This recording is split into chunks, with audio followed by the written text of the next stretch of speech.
Josué capítulo 7, versículos 6 e 7 diz assim: Então Josué rasgou as suas vestes e se prostrou em terra sobre o seu rosto perante a arca do Senhor até a tarde. Ele e os anciãos de Israel, e deitaram pó sobre as suas cabeças. E disse Josué: Ah, Senhor Deus, por que com efeito fizeste passar este povo o Jordão, para nos entregares nas mãos dos amoreus, para nos fazerem perecer? Antes nós tivéssemos contentado em ficar além do Jordão. Como eu havia falado agora há pouco, semana passada nós vimos algumas lições de Ai. Nós vimos, por exemplo, que o que causou essa derrota, e foi uma grande derrota, como nós lemos hoje, foi devido ao fato que, número 1, eles estavam muito confiantes. Se lembrar da semana passada, eles estavam recém-saídos da vitória, a grande vitória de Jericó, e eles estavam confiantes em si. De alguma forma entrou na cabeça deles que eles eram os responsáveis pela grande vitória. Então, eles excluíram Deus. A arca em Jericó ia na frente do exército, em Ai nem levaram a arca. Não foi nem na frente nem atrás, ficou no acampamento, nem foi levado. Então, eles não consultaram Deus, a arca representava a presença de Deus, então foram sem Deus. Então, essa confiança toda causou uma exclusão de Deus. E nós vimos os resultados trágicos. E é sempre verdade. Eu vou repetir o que eu falei semana passada, quando o crente, quando o filho de Deus, está no lugar de vitória, conseguir uma conquista, é um dos lugares, se não o lugar mais perigoso espiritualmente para ele. Igualzinho aqui. Porque ele acha que teve a vitória, está tudo no papo, eu consegui, na realidade você não conseguiu nada, foi Deus que conseguiu. Mas por achar que eu consegui, nós deixamos Deus em segundo, terceiro, quarto, quinto plano, lá no acampamento, deixamos Deus de lado, e logo após vem a queda, vem a derrota, vem um fracasso. É justamente o que aconteceu aqui. Então, a causa do problema todo é a causa e não é. A causa nós vimos é porque não consultaram Deus. Tá? Mas a razão foi que no versículo 21 do capítulo 7, a gente leu o versículo 6 e 7, mas lá no capítulo 21, Deus fala o que foi que houve. Tá? Eu vou ler o versículo 21. Quando vi entre os despojos uma boa capa babilônica e 200 ciclos de prata e uma cunha de ouro do peso de 50 ciclos, cobicei-os e tomei-os, e eis que então que estão escondidos na terra, no meio da minha tenda, e a prata por baixo dela. O problema todo foi que um homem chamado Acã, ele tomou, que a Bíblia chama de tomou do anátema. Anátema significa algo amaldiçoado. Por que ele tomou essas coisas? Ele tomou aqui uma capa babilônica, ou seja, tomou roupa, prata e ouro. De onde ele tomou isso? Da cidade de Jericó. Mas qual é o problema, pastor? Afinal, eles eram os vitoriosos, eles conquistaram. Tem um problema. Deus falou assim, todo o espojo de Jericó é para ser dedicado a mim. É para ser dado a mim. Deus falou, eu vou ficar com isso. Por quê? Porque eles estavam começando a tomada da terra prometida. Jericó foi a primeira vitória. Jericó foi quando atravessaram o Jordão. Lembra aqui que Josué falou, né? Ele falou assim, no versículo 7, Deus, por que nos fez passar do Jordão? Melhor teria ficado do outro lado. Por quê? O outro lado do Jordão, a terra prometida começava assim que atravessava o Jordão e um monte de terra que o povo judeu nunca conquistou completamente, e até hoje, nunca possuiu plenamente, completamente. Mas todo fato, ali era a primeira conquista, ali eram as primícias, ali seria uma espécie de dízimo. Por que dízimo? Porque os dízimos é o primeiro. Dízimos não é o que se sobrar. Se nós estamos dizimando assim, bom, eu vou receber começo do mês, aí eu vou gastar, pagar minhas contas, e deve pagar suas contas, tudo certinho, aí, opa, sobrou, esse mês eu vou dizimar. Isso não é dízimo. Dízimo é assim, começo do mês, é isso que eu vou dar para Deus. Primeiro. E aqui, qual foi a primeira vitória que tiveram na conquista da terra prometida? Jericó. Então, aquela vitória, as primícias, era para ser de quem? de Deus. E Deus falou isso para eles. Só que esse tal de Acã, todo mundo obedeceu. Mas esse tal de Acã, ele viu, e ele estava confessando aqui no versículo 21, ele está confessando. Ele falou, eu vi e eu cobicei. E por que chama de anátema? Por que chama de amaldiçoado? Não era de Deus? Exatamente. Quando nós tomamos algo que é de Deus, algo que é santo para Deus, algo que é dedicado para Deus, aquilo é santo e dedicado na mão de Deus. Quando está enterrado na nossa tenda, quando está conosco, então, em vez de ser uma bênção, aquilo é um anátema. Anátema quer dizer amaldiçoado. Porque aquilo Deus falou, isso aqui é meu. Então, quando nós temos algo que pertence a Deus em nossa posse, vai ser um anátema. Não estou pregando sobre dízimo e oferta hoje, não. Tá? Quero dizer o seguinte, quando nós temos algo que pertence a Deus, isso não se restringe apenas a ouro, prata, ou algo físico, material, financeiro. Isso se refere a tudo aquilo que Deus nos dá. O que Deus nos dá que é mais valioso do que dinheiro? Vida. Tempo.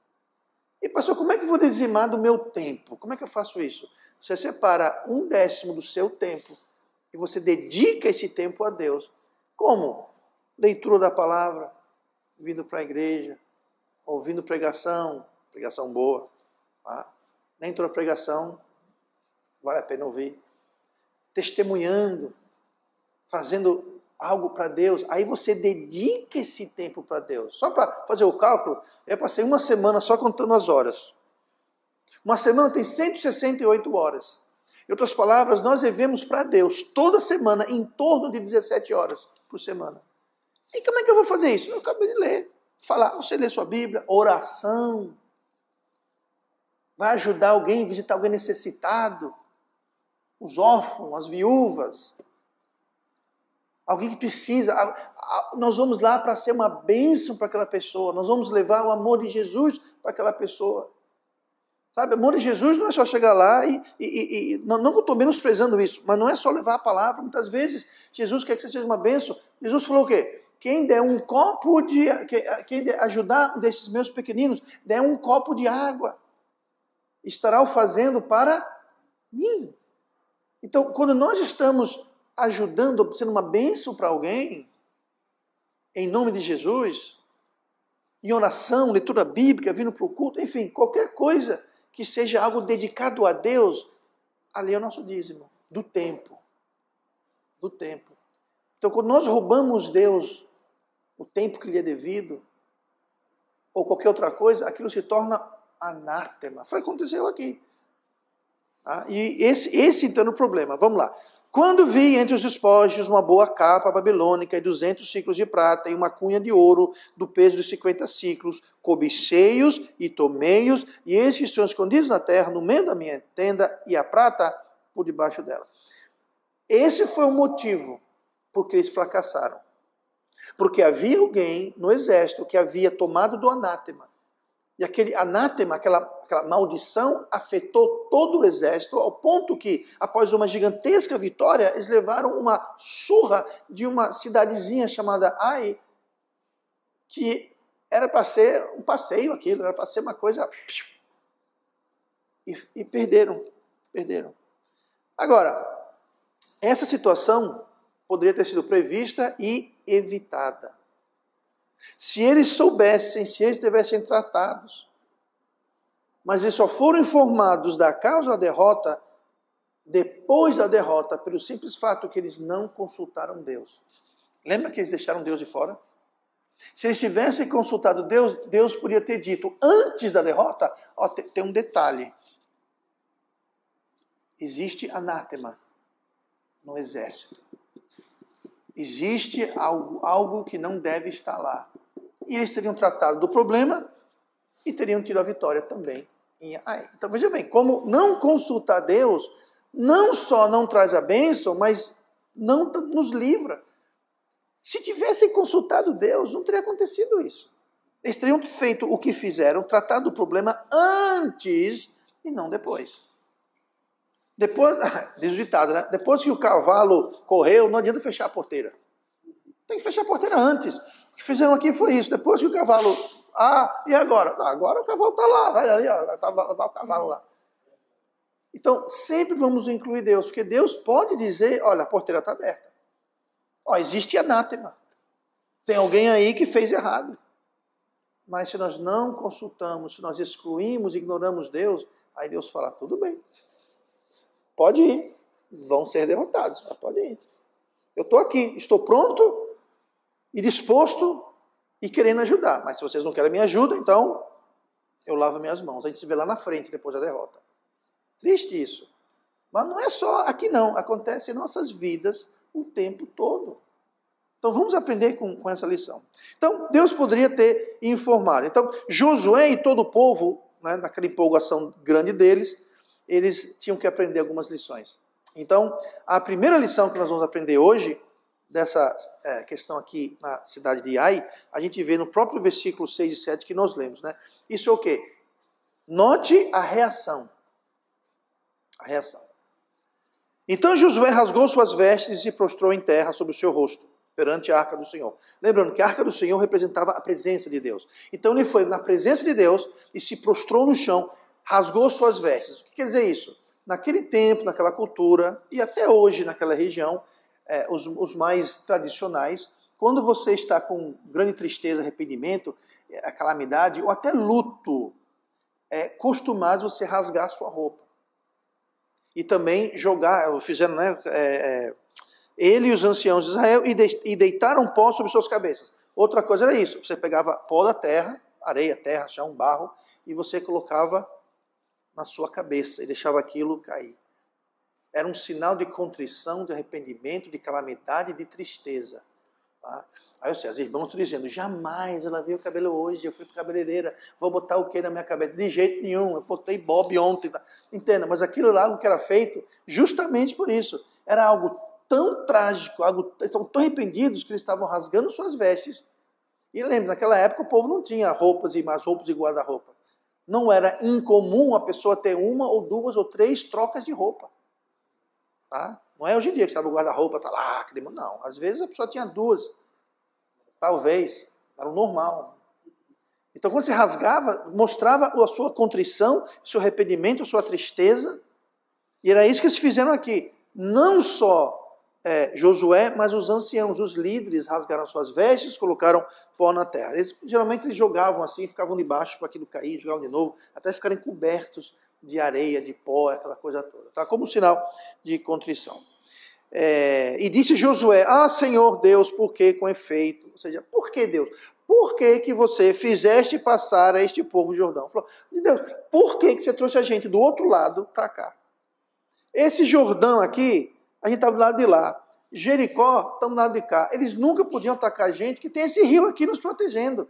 Lembrando que a travessia do Jordão foi igual à travessia do Mar Vermelho. Eles não atravessaram de balsa, de barco, com uma ponte. Não, Deus abriu o Jordão. Deus abriu o Jordão para Josué do mesmo jeito que abriu o Mar Vermelho para Moisés. Então ele falou, por que trouxe para cá? Porque agora nós estamos do lado dos inimigos e nós não podemos voltar para o outro lado, porque não tem ponte, não tem balsa. Nós estamos presos aqui e essa cidadezinha de nada deu uma surra na gente. O povo, todo mundo vai ouvir, vão vir atrás de nós e a gente está frito, a gente não tem por onde fugir, porque tem esse rio aqui. Ele não falou essas palavras, mas é o sentido que ele está dizendo. Ele falou, por que você trouxe a gente para cá? Teria sido melhor, a palavra dele, antes nós nos tivéssemos contentado em ficar além do Jordão. Ou seja, seria melhor a gente ter ficado do outro lado do Jordão. Nem ter vindo para cá. Então você veja que essa derrota causou uma reação positiva e ao mesmo tempo uma reação negativa. Isso é muito comum. A reação positiva foi qual? Ele foi para Deus e se prostrou perante Deus e falou, Deus, rasgou as vestes, botou a terra na cabeça. Esse é o lado positivo, sua contrição, seu arrependimento, sua busca de Deus. O lado ruim é que sua fé fraquejou. Ele basicamente falou, Deus, seria bom a gente ter voltado. A viagem do Egito para a Terra Prometida era uma viagem de 40 dias. E de fato chegaram lá em 40 dias. Mandaram os espiões. Lembra, foi Caleb, foi Josué e mais 10. Os 10 voltaram dizendo, não, de jeito nenhum, lá tem gigantes, lá, não, não, não, não, não, não, não, não, não. Aí o povo todo, não, não, não, não, não, não, não, não, não. Aí Deus falou, ah é? Pois, não, não, não, não, não digo eu. Não vou entrar na terra prometida, vocês vão voltar para o deserto, vão vagar 40 anos no deserto, andando em círculos mais ou menos, até que o último de vocês, de 20 anos para cima, morra no deserto, com exceção de Caleb e Josué. Agora, o próprio Josué, depois de ter vivido aquela falta de fé, ter vivido os 40 anos devido à falta de fé, agora ele está dizendo, melhor seria ter ficado do outro lado do Jordão. Estão vendo o peso da coisa? Esse Josué estava cometendo o mesmo erro de falar, melhor a gente nem ir. Foi o que disseram 40 anos antes. Não, melhor a gente ficar aqui. Melhor voltar para o Egito. Deus falou, agora vocês vão ver uma coisa. Ele fez a mesma coisa. Melhor teria ficado do outro lado do Jordão. Então foi bom que ele foi para Deus. Uma reação boa. Agora a reação ruim é que essa derrota afetou sua fé. E porque foi derrotado, confiança demais, deixaram Deus de fora. Vai levar você a voltar a Deus, mas talvez com sua fé magoada, machucada, quebrada. Então o remédio amargo da derrota em Ai teve resultado. Era um remédio amargo, mas teve resultado positivo que levou ele de volta, levou Josué a prontamente buscar a face do Senhor. Não era melhor ter buscado a face do Senhor antes? Pois é, vale para a gente também. É sempre bom estar buscando a face do Senhor, é sempre bom estar buscando a presença de Deus, é sempre bom estar consultando a palavra de Deus, seguindo as doutrinas de Deus. É muito melhor do que quebrar a cara, ter a nossa fé afetada. E tem mais, quando estamos com a fé afetada, aquilo vai nos levar mais facilmente a cometer outro erro. Aí você perpetua o problema o tempo todo. Então, Josué raciocinou e percebeu o perigo que eles estavam enfrentando. Tinha razão, né? Ele fala aqui no versículo 8, Senhor, que direi? Pois Israel virou as costas diante dos inimigos. Ou seja, a gente fugiu, demos as costas e nós fugimos. Ouvindo isso, os cananeus e todos os moradores da terra nos cercarão e desarraigarão o nosso nome na terra, e então o que farás ao teu grande nome? Como eu disse, ele falou, agora vão nos cercar, a gente não tem como fugir de volta, que o Jordão está lá, e vão se juntar. O povo estava com medo. Antes de Jericó, o povo estava com medo. Você lê a história de Raabe, os espiões, ela fala, o povo está com medo. Vem um povo aí e o Deus Jeová Todo-Poderoso está no lado deles, e é um Deus que faz fogo, faz fumaça, dá água no deserto. Como é que pode um povo, 3 milhões de pessoas, passar 40 anos no deserto? Então tudo aí, ó, tudo gordinho, saudável, estão comendo pão, estão comendo codorna, estão bebendo água. Como que pode isso? Além do Jordão, ninguém sobrevive. Como é que esse povo todo está saindo do Jordão? Vindo do Egito, 40 dias, supostamente, se fosse direto. Quem passa 40 dias no deserto? Ninguém. E como é que está esse povo todo aqui? E o gado deles também. Eles estavam com medo. Agora, depois que uma cidadezinha os derrota, agora ninguém está com medo mais não. Se aquela cidadezinha botou isso para correr, era tudo conversa. Josué ficou com medo disso. Porque sua fé foi abalada. Ele falou, melhor teria ter ficado do outro lado. Então, a reação foi boa, mas ao mesmo tempo houve uma reação negativa. Então, ele estava com medo que iam zombar de Deus e acabar com o povo de Deus. Desraigar a gente da terra, quer dizer, vão acabar com a gente. Não vai sobrar um vivo entre nós. Então, é isso que nós arriscamos quando deixamos Deus de lado. Nós arriscamos tudo. Tudo. Então, muito cuidado para nunca fazer isso. Vamos sempre estar na presença de Deus, sempre buscando, sempre nos prostrando perante Deus, sempre buscando a face de Deus, buscando o conselho de Deus. E não esperar acontecer uma coisa ruim para acontecer. Então, a primeira aula, lição que nós podemos aprender hoje, nós já vimos semana passada algumas, vamos vendo outras hoje, é a reação. A segunda coisa que podemos aprender hoje é em relação à condição de Israel. Temos a reação, agora vamos ver a condição, o estado. Versículo 10 de Josué 7. Então disse o Senhor a Josué, levanta-te, por que estás prostrado assim sobre o teu rosto? Israel pecou, e transgrediram a minha aliança que lhes tinha ordenado, e tomaram do anátema, e furtaram, e mentiram, e debaixo da sua bagagem o puseram. Algo interessante aqui. Nota que Deus falou o seguinte, Israel pecou e transgrediram, plural, transgrediram. Quem transgrediu? Quando eles foram ver, quem foi que transgrediu? Um homem. Só Acã fez isso. Mas Deus falou o quê? Transgrediram, tomaram do anátema, furtaram, mentiram. Está tudo no plural. Ele não falou porque ele mentiu, ele furtou, não, no plural. Isso mostra como existe uma coletividade dentro de uma família, dentro de uma igreja, dentro de uma nação. Você vai ver várias vezes os profetas, Moisés, por exemplo, eles vão a Deus e eles pedem perdão pelos pecados da nação. Eles não cometeram aquele pecado, mas eles estão pedindo pecado pela nação. Seria uma boa coisa, pais, orem e busquem perdão pelo pecado dos filhos, da esposa, do marido, dos pais, dos irmãos, dos concidadãos. Porque tem uma coisa do pecado, eu falo isso sempre. O pecado, o diabo, não são justos. Não é só quem peca que paga o preço do pecado. Muitas vezes a pessoa que paga, que sofre as consequências do pecado, não teve nada a ver com aquele pecado. Quantos filhos e filhas crescem sem pai ou sem mãe devido ao erro do pai e da mãe? O que o filho teve a ver com uma decisão tola do pai ou da mãe? Agora, eles estão crescendo sem pai, sem mãe, eles estão crescendo com privações, eles estão crescendo sem ter tudo aquilo que Deus queria. Que culpa tem eles? Nenhuma. Que culpa tem uma esposa que o marido se mete onde não deve e destrói a família? Que culpa tem a esposa?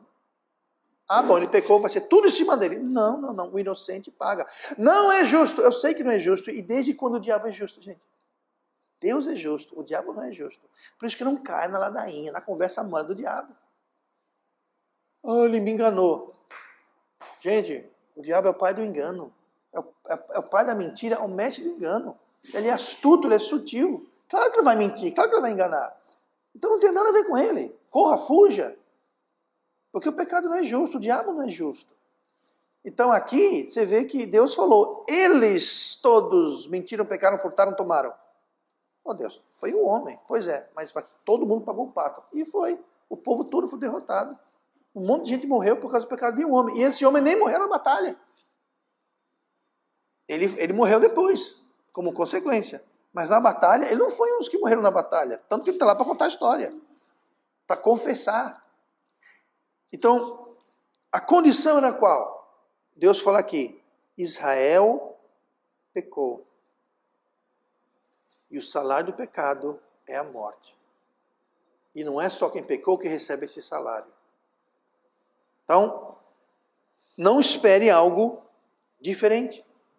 O salário do pecado é a morte. Não espere vida, bênção, alegria do pecado. Esse não é o salário do pecado. Em Gálatas 6, versículo 7, diz assim, não erreis. Deus não se deixa escarnecer, porque tudo o que o homem semear, isso também ceifará. Não zombe de Deus, não brinque com Deus, não tente fazer Deus de bobo. Tudo que o homem plantar, ele vai também semear. Tudo. Não tem exceção, é sempre o caso. E Deus fala, Israel pecou. Eles queriam o que exatamente? Que Deus os abençoasse? Eles queriam o que? Vitória após deixar Deus de fora. Vitória após deixar a arca. Nas outras batalhas, a arca é na frente. Aprenderam a lição. Aprenderam a lição. A lição foi importante. Versículo 12. Por isso, os filhos de Israel não puderam subsistir perante os seus inimigos. Viraram as costas diante dos seus inimigos, porquanto estão amaldiçoados. Não serei mais convosco, se não desarraigares o anátema do meio de vós. Deus falou, até vocês resolveram essa questão, eu não vou estar mais com vocês, vocês estão sozinhos. Até que você resolva. O que isso diz para a gente hoje? Se nós temos alguma coisa na nossa vida que Deus quer que nós tiremos, não adianta a gente querer, depois. Deus fala, depois? Ok, então depois eu abençoo você. Depois eu ajudo você. Não, Deus, deixa aqui, mais tarde eu trato disso. Ok, então mais tarde eu trato do seu pedido. Mais tarde eu vejo o que faço por você. Mas isso não é justo. Muito cuidado, porque Deus é justo. Deus é justo. Não acuse Deus de algo que Ele não é. Porque Deus falou, Israel pecou, tem maldição no acampamento. Por isso que vocês foram derrotados. E eu não estarei convosco até que você retire, que você trate, que você tome conta desse problema. E até você fizer isso, eu não serei convosco. Vocês vão fugir até de uma mosca, vocês vão fugir de um cabrito que aparecer, vocês vão ser derrotados, que eu não serei mais convosco. Eu já mostrei que eu posso entregar uma cidade do tamanho de Jericó em suas mãos.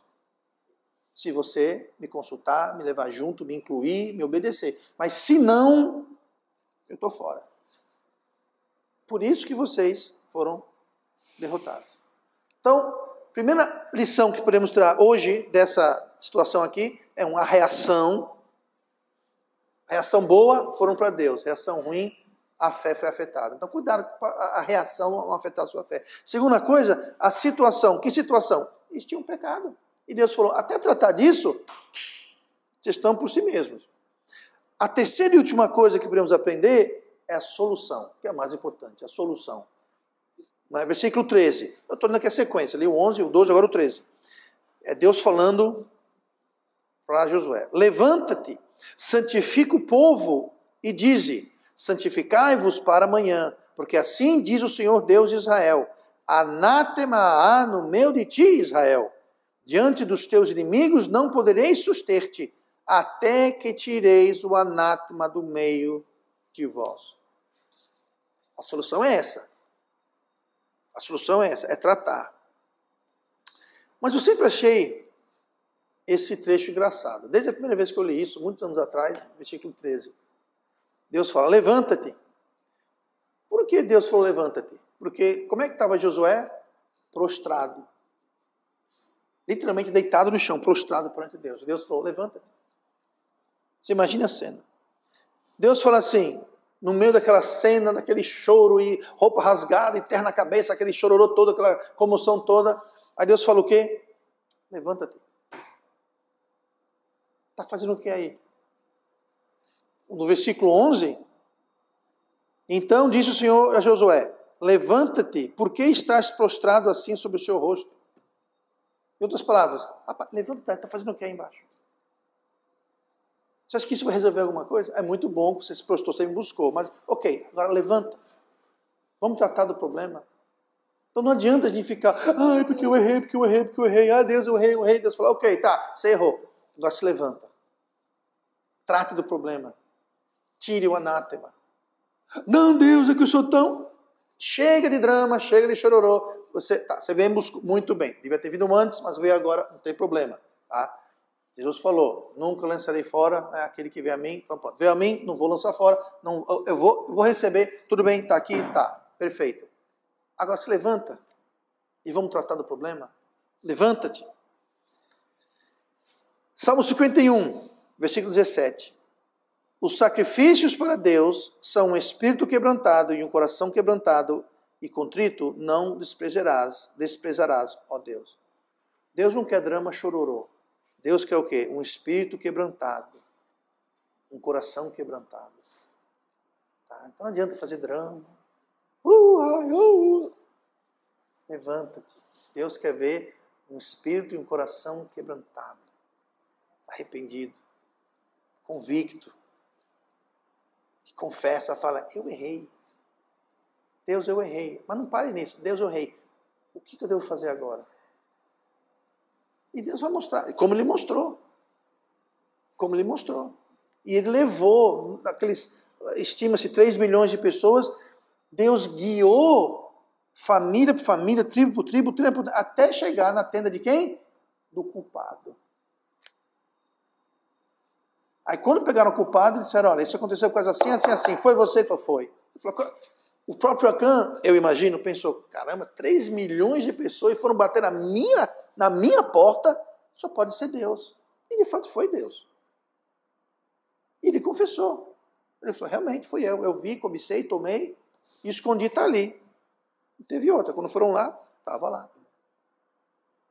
Deus vai mostrar o que fazer. Quando Deus viu a contrição de Josué, e era uma contrição ali, sabe, era real aquilo. Ele disse, levanta-te, já aprendeu a lição, já aprendeu a aula, agora vamos tratar da situação. E o versículo 13, que nós lemos, levanta-te, santifica o povo e diz, dê ordem para você santificar. Santificar era algo que eles faziam de forma cerimonial, eles não podiam fazer certas coisas, não podiam fazer outras coisas, era um modo de se purificar de forma ritualística. Era coisa do Velho Testamento, coisa do povo judeu, não é coisa para a gente agora, mas isso seria o santificar que ele está falando. Porque amanhã Deus vai mostrar quem foi, e de fato ele fez isso. Né? Então, versículo 28 de Provérbios 13 fala assim, o que encobre as suas transgressões nunca prosperará, mas o que as confessa e deixa alcançará a misericórdia. É isso que Deus quer ver. Deus quer ver a confissão e tratar do assunto. Fazer alguma coisa. Você não vai tratar do assunto se não houver contrição. Você não vai deixar se não confessar. Não reconhecer o erro. Resumindo, eles fizeram o que Deus falou, tiveram a vitória, mas o ideal teria ter feito antes o que acabou sendo feito depois. Que era justamente buscar a Deus, obedecê-lo e tratar do problema o quanto antes possível. E quanto mais a gente vai protelando, amanhã, depois, amanhã, outra hora, depois eu faço, a situação fica pior e pior e pior. Mas nós temos que voltar, sempre teremos que voltar. Existem casos de situações de pessoas que passaram-se anos e a pessoa nunca tratou aquele problema direito. E nesses anos todos que passou, a pessoa carregando aquele peso, carregando aquela situação, sofrendo as consequências, porque lá atrás, 2, 3, 4, 5, 6 anos, pastor, já passou 10 anos. Não interessa. Até que trate do problema, você vai ter aquilo pesando sobre você. Então nós temos que tratar do problema e não deixar para depois. E quem perde com tudo isso no final, no frigir dos ovos, no final, somos nós mesmos. Então vamos aprender com as lições de Ai, que Josué e o povo tiveram que aprender amargamente. Muito melhor do que aprender amargamente é aprender com o amargamente dos outros. A gente aprender com a cabeçada dos outros, com o erro dos outros. Agora, se a gente quer cometer erros e dar cabeçada para aprender dos nossos erros, também pode fazer assim. Mas o sábio mesmo, a coisa melhor para fazer é aprender com o erro dos outros. Por isso que a Bíblia está cheio. Você pode ver, o único personagem em toda a Bíblia que você não vai ter algo para apontar o dedo é um só personagem, e é José do Egito. Fora José do Egito, qualquer personagem, você vai ver que mostra as coisas boas que fizeram, mas também vai mostrar os seus erros. Menos José do Egito. Um dos motivos é porque José do Egito ele é uma figura, um exemplo de Cristo. Tá? Eu não estou dizendo que ele não cometeu pecado como Cristo. Com certeza ele cometeu, mas a Bíblia não fala nada sobre José do Egito. Deus não colocou nada na Bíblia sobre José do Egito. Mas todos os outros, Abraão, Jacó, Isaac, Moisés, Adão, Pedro, Paulo, todos eles, não tem um que fica de fora. Os profetas, não tem um que fica de fora. Então nós podemos escolher, abreviar e aprender com o erro deles. Tá? Errar é humano. Mas repetir o erro aí é loucura, é tolice.